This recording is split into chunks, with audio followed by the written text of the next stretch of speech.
Alright, in this video we're going to continue on with Worksheet 8, starting at question 5.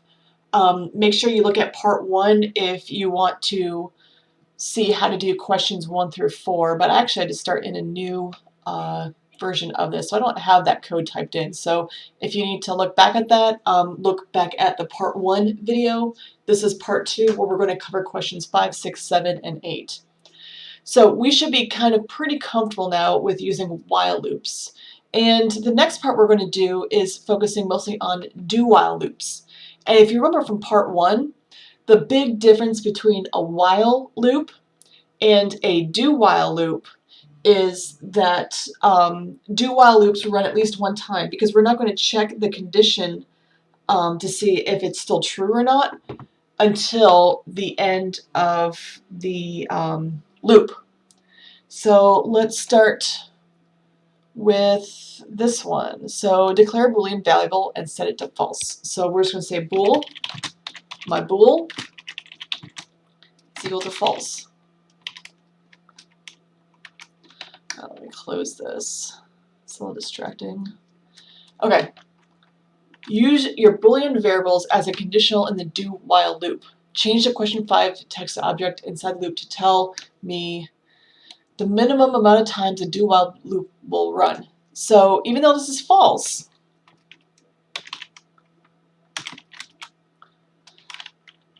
let me set this all up. We'll say do-while my bool. And so the syntax is a little bit different. So when we do a while loop, there's no semicolon involved. So don't forget that. We start with do. We then have our brackets that say what piece of code is going to run. And we then have our while condition. So do something while my bool. So even though this is false, we're not going to see that until we get through it at least once.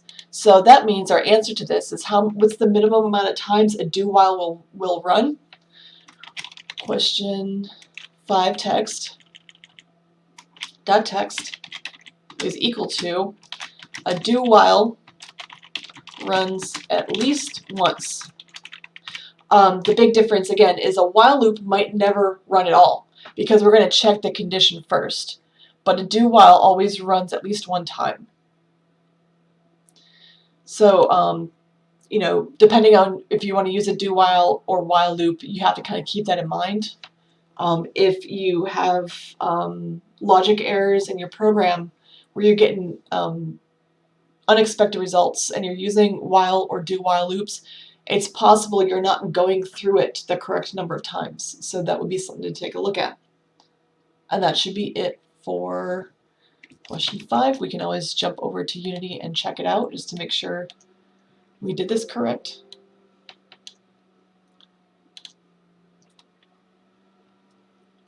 A do-while loop runs at least once. So even though it's false, what are conditional, we see this, it does change because it's going to do it first before it checks it. Okay, question 6. Declare 2 integer variables. Call one counter and the other one sum and set both to 0. So let's do that first. Int counter is equal to 0. Int sum is equal to 0. Easy to do. Create a do-while loop using the counter variable. The loop should run until the counter reaches 50. Use the sum variable to find the sum of numbers between 0 and 50. Make sure to not include 51. So we're going to have to be, we're going to have to make sure that we're really thinking about this. Since we're not checking until we reach, we're going to check until afterwards. So we're going to kind of type it out and then we're going to think about what kind of symbols we want to do. So let's just first do the do while. Do. And sum, we can just do sum plus equals counter. Which again, from the part 1, doing that is just the same as saying sum is equal to sum plus counter. Now that we've been doing programming for a while, you might want to start being more comfortable doing this than having to type the whole thing out. But if you're still kind of not quite there, Just type the whole thing out like this, but it's the same exact thing. So sum is equal to plus equals counter, while counter, we'll say is less than 50, and then we'll think about it. So the one important thing that we do need to remember, if we were to run this right now, what would happen? We would have an infinite loop, right? Because we never raise counter. Where do we ever, add 1 to counter? Counter is going to stay at 0 forever. So we need to make sure that inside of here, before our loop is done, we do counter plus plus, so that the counter gets raised by 1. So would we get the correct results? This is something that we're going to have to take a moment to think about. So where we put the counter matters. What we set our while loop condition to matters. So if we kind of were to kind of put this out on scratch paper, I remember when I did the first 4 in class, I kind of did it on the board. This would be a good opportunity to make sure that, at your seat, I would get out a piece of paper and make sure that we're doing this right. So if we go through the first time, sum is equal to 0, counter is equal to 0, sum plus equals counter. So sum is still 0, counter is raised by 1. We go up here, sum plus equals, so it's just 1, counter's raised by 2, we're getting to 3. But what's going to happen, what's going to kick us out?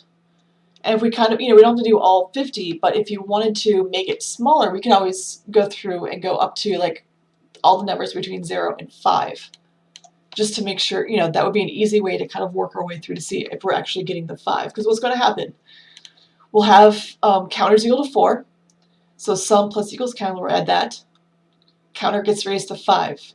While counter is less than 5, we keep going through that. But now, we're saying 5 instead of 50. Counter is no longer less than 5. It's now equal to 5, so we would go out of the loop. Which means that our counter, we're never going to go through this again. So we're never going to get that 5 added into the sum. So we're going to get the wrong number.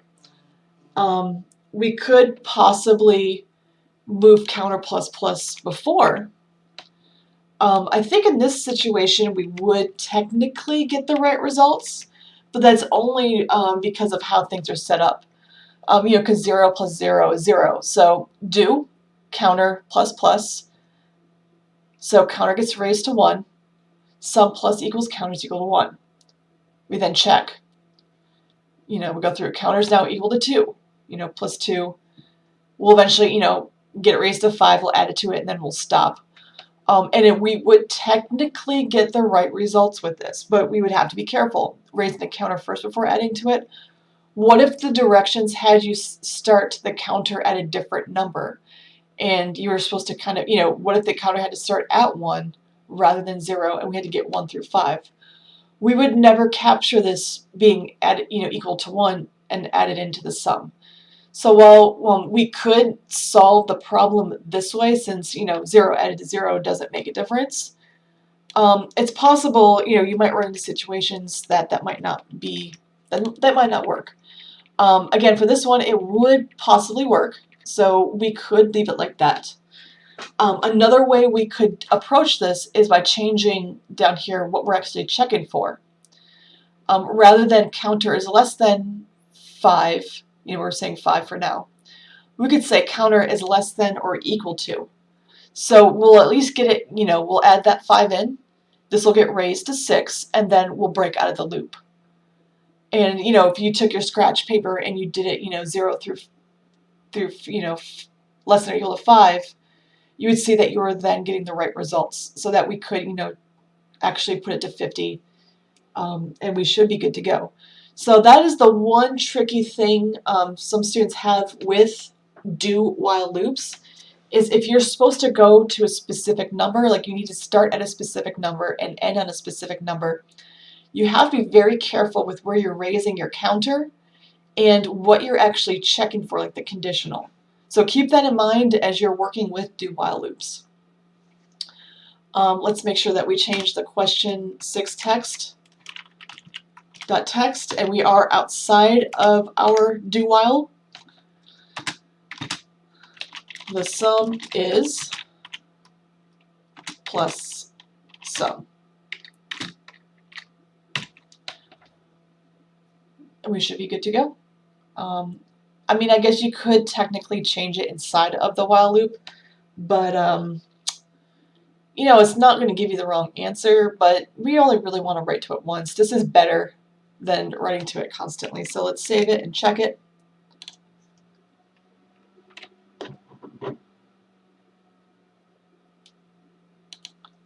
Let's see.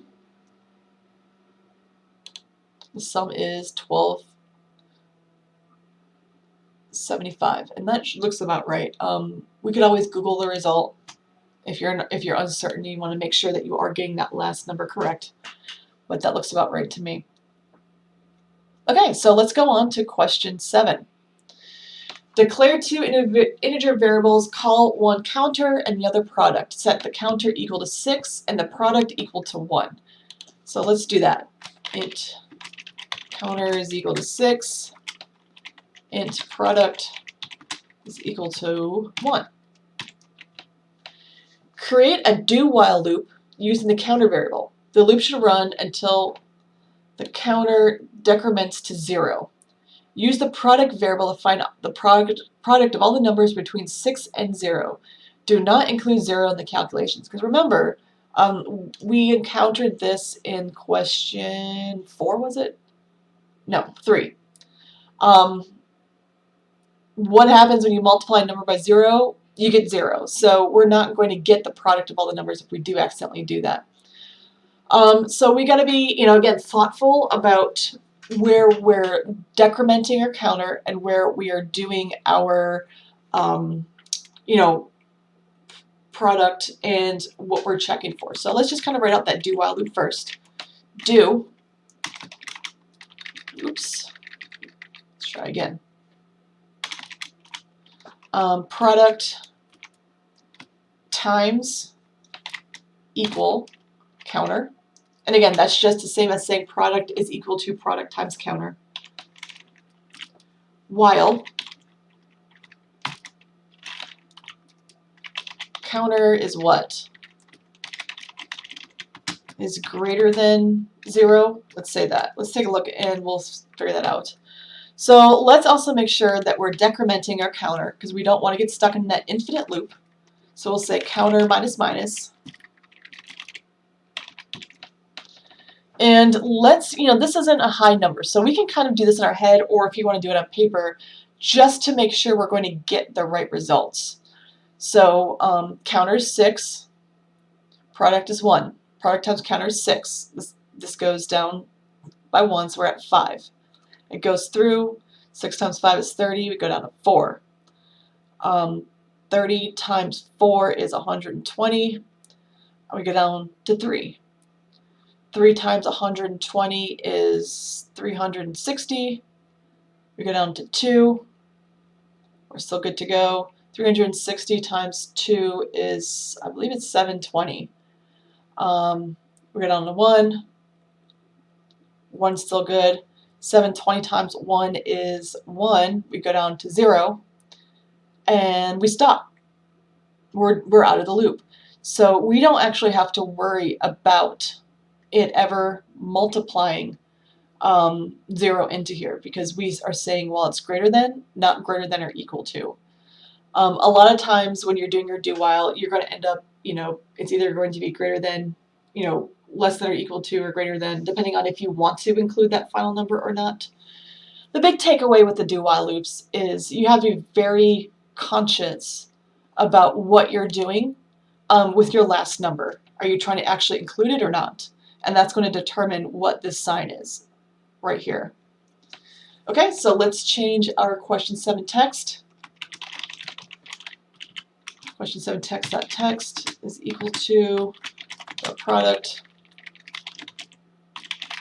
is, honestly, I like, it does make this look nicer to put stuff like this in your text, dot text stuff. Honestly, I mostly do it so I don't have to worry about doing any kind of toString to any of my numbers. It kind of makes it a little bit easier. And it looks nicer. Like, it's a lot easier to tell what we're trying to do with that one to make sure we're not clicking on the wrong button to do the wrong question. So let's try this out.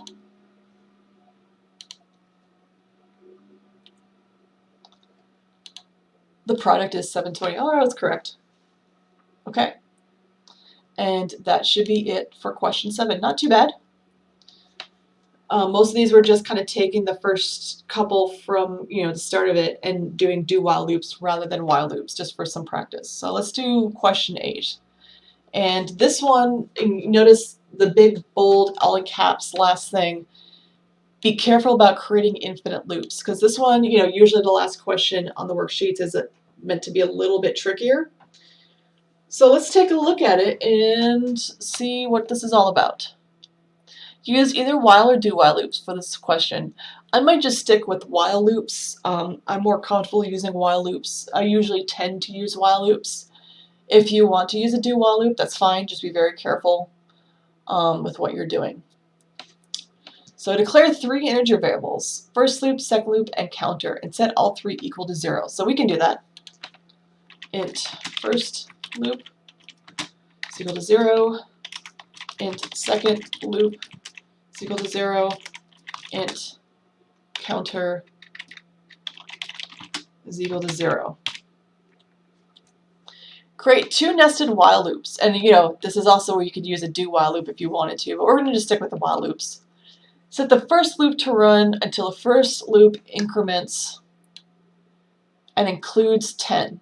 Okay, let's just type that out because that's easy. While first loop is less than or equal to 10, because remember, we're including 10 in that.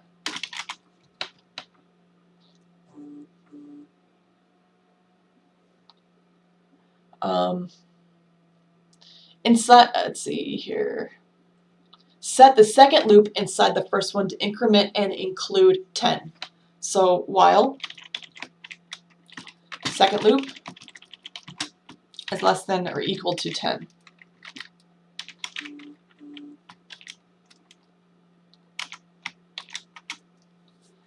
Inside the second loop, increment the counter by 1 each time it runs.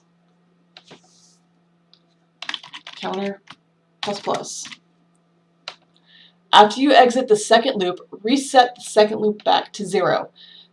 So after we run through this, we have to make sure that we set second loop equal to 0. Otherwise, when we go through it again, we're never going to go into it. And this is kind of making sure that, we're kind of missing an important thing. But let's keep reading it. I might explain this in a second. Let's see. Inside the second loop, you're going to make each time it runs. After you exit the second loop, reset the second back to 0. After both loops have completed all their iterations. Okay, so be careful about creating infinite loops. We haven't addressed raising these yet. So we need to make sure that somewhere we are raising second loop by 1 and first loop by 1. So it makes most sense to do it in here for the second loop. Second loop plus plus. We don't want to raise the first one in here because we're kind of, since these are nested, we go into the first one. It's, 0 is less than 10, that's fine. While second loop is less than or equal to 10, we want to raise, keep going, keep going, keep going, and then when it's done, set second loop back to 0. This is where we want to make sure first loop gets raised by 1, because we want to run second loop as many times as we're going through first loop. So let's kind of think about, what do you think the answer is going to be? How many times what's counter going to be? I bet your first thought is going to be, oh, that's easy, it's going to be 100. But let's take a look. Let's change question 8 text equal to total loops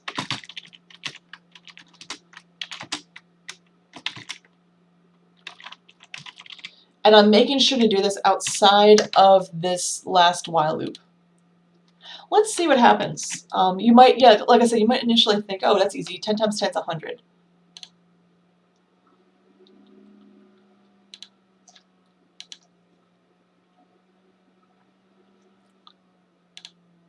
But we're getting 121, which is 11 times 11. The reason for that, we're starting at 0 and going up to and including 10, which means that, you know, we're not doing any kind of weird like adding the contents of these loops. We're actually just raising the counter. So that first, you know, 0 counts as 1. So we're actually going to go through this loop 11 times. It's going to iterate 11 times. Same thing with this one. This is going to iterate 11 times. What if we wanted it to be 100? We would either need to say, you know, first loop is less than 10 and second loop is less than 10. That would work. This would give us 100.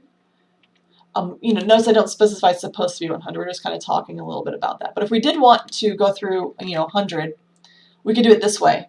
Or we could make the first loop and second loop start at 1. This would also give us 100 as our result of how many times it goes through the loops. But we don't actually want that. We wanted to go 0 up to and including 10. So make sure that the result you're getting is 121 and not 100. If you're getting 100 or something higher than 121, like if you're getting 144 or something like that, that means you probably messed up somewhere. But most likely the result would be you're getting 100 rather than 121. And that's it for this worksheet. Hopefully you found this useful. Please email me or your instructor if you have any questions regarding this one.